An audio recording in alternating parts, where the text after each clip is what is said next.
हर खबर पर आपकी नजर बेताब समाचार।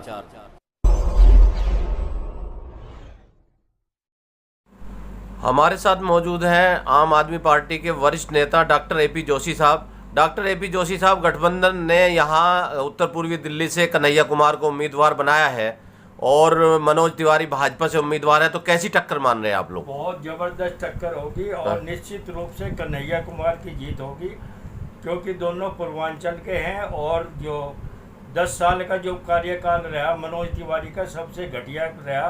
कोई उसको जानता नहीं, इलाके में कोई काम नहीं किया और आज वोट मांगने के लिए किस मुंह से वो आएगा?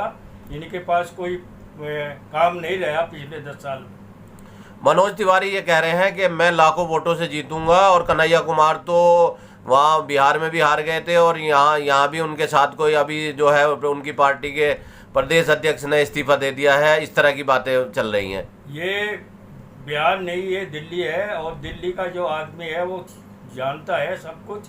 ये इंडिया का जो अलायंस हुआ है बहुत बढ़िया अलायंस हुआ और अलायंस ने जो 3 कैंडिडेट कांग्रेस ने दिए हैं, 4 कैंडिडेट आम आदमी ने दिए हैं, बहुत अच्छे कैंडिडेट हैं और निश्चित रूप से सातों के सातों जो सीट है लोकसभा की वो हम जीत रहे हैं। आपके जो पार्टी के अध्यक्ष हैं वो खुद जेल में हैं और ऐसी परिस्थितियों में फिर दिशा निर्देश कहाँ से लेंगे? कैसे काम कर पाएंगे आपके कार्यकर्ता? बिल्कुल, हमारा प्रोग्राम चल रहा है, जेल का जवाब वोट से हम देंगे और जितना जब से केजरीवाल जी अंदर हैं उस दिन से जो ग्राफ है आम आदमी का और बड़ा है, घटा नहीं है।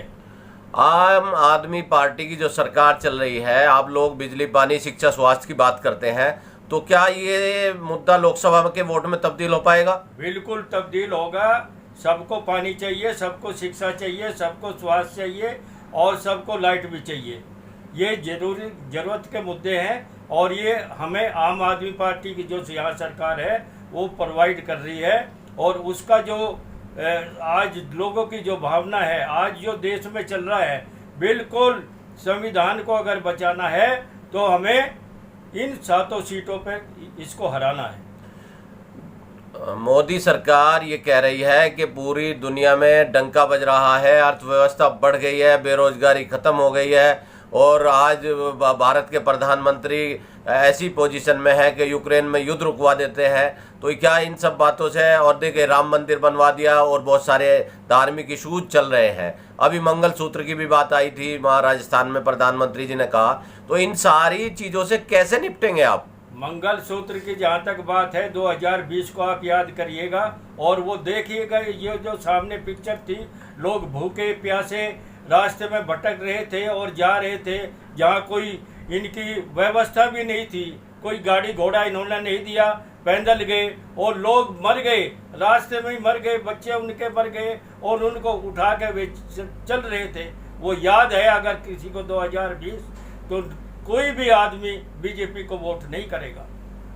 तो नहीं, ये तो यूक्रेन युद्ध रुकवाने की बात कर रहे हैं, प्रधानमंत्री दिखावे की बात है। आप ये तो जो चाइना है, चाइना ने हमारी सीमा पे बहुत कब्जा कर लिया है। ये तो पाकिस्तान कई हालात जो हैं आज, वही हालात आज देश में हमारे होने वाले हैं। ये मोदी जी जितने झूठ बोलते हैं इतना ही वोट आज कांग्रेस की तरफ या जो इंडिया अलायंस है उसकी तरफ झुक रहा है। लोगों का झुकाव है और लोग चाहते हैं, जब ये कहते हैं कि 400 पार, इसका मतलब है कि इन्हें 2/3 बहुमत चाहिए। कई इनके जो एमपीज हैं उन्होंने कहा भी है कि भाई 400 का, आप हमें 400 का आंकड़ा दो, हम इस देश के संविधान को बदलने का काम करेंगे। यहाँ जो गरीब गुरबा है, आज जो हमारी जूती चप्पल उठाता था, आज हमारे वो सर पर बैठा है, उसको हमें हटाना है। हमें आप 400 पार कराइए, हम देश में ऐसा कानून लाएंगे कि यहाँ पर कोई गरीब गुरबा ना रहे। भाजपा दलितों के उत्थान की बात करती है, तो वो कहते हैं कि हमने दलित को राष्ट्रपति बनाया, बहुत सारे दलितों को टिकट दिए। आप संविधान पे खतरे की बात कह रहे हैं, संविधान बदलने की बात कह रहे हैं, तो क्या संविधान बदलने की वास्तविक में तैयारी है? संविधान बदलने की तैयारी है, संविधान इन्होंने बना भी लिया है, हमारे पास उसकी बुकलेट आ गई है, हम आपको दिखा भी देंगे।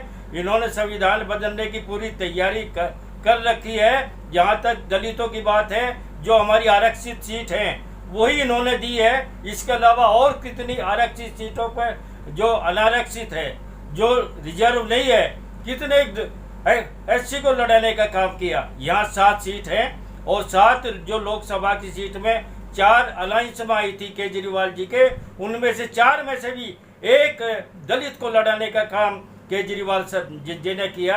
ये है काम करने की कला। तो अब आपका उत्तर पूर्वी दिल्ली के मतदाताओं को क्या संदेश है? मेरा उत्तर पूर्वी दिल्ली के मतदाताओं को ये संदेश है कि आप कन्हैया कुमार को जिताने का काम करें। नौजवान है, युवा है, डॉक्टर है और काम करने वाला है, काम करने की क्षमता उसमें है। उसकी आवाज़ में अपनी आवाज़ मिलाने का काम करें। और आपने देखा होगा, मैं तो दलित समाज से हूँ, पूरा का पूरा दलित और पूरा का पूरा मोमडन समाज आज इकट्ठा हो गया है और वो इसको कन्हैया कुमार को यहाँ से जिताने का काम हम जरूर करेंगे। हम जितनी रिसेटलमेंट कॉलोनी में है उनमें हम जाएंगे और कन्हैया कुमार जी का प्रचार करेंगे। इनको भारी बहुमत से हमें जिताना है, हमें मनोज तिवारी को हराना है, हमें और हमारा एक ही लक्ष्य है, चाहे अलायंस का एक ही लक्ष्य है कि बीजेपी को रोकना। हम किसी भी तरह से, चाहे हमें कोई भी कुर्बानी देनी पड़े, हम बीजेपी को रोकने का काम करेंगे। बहुत बहुत धन्यवाद।